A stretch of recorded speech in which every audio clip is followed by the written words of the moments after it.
Okay, here we are. This is the car that crashed.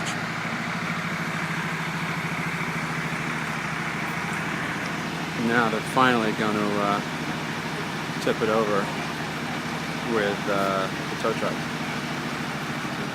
So this is what happened. He was driving along Arbor Street, did not hit the brakes, crashed right into that pole, which was holding up this. So this is the other half of it.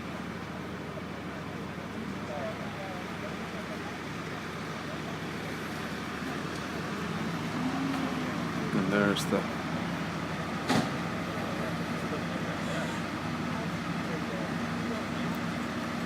there it is.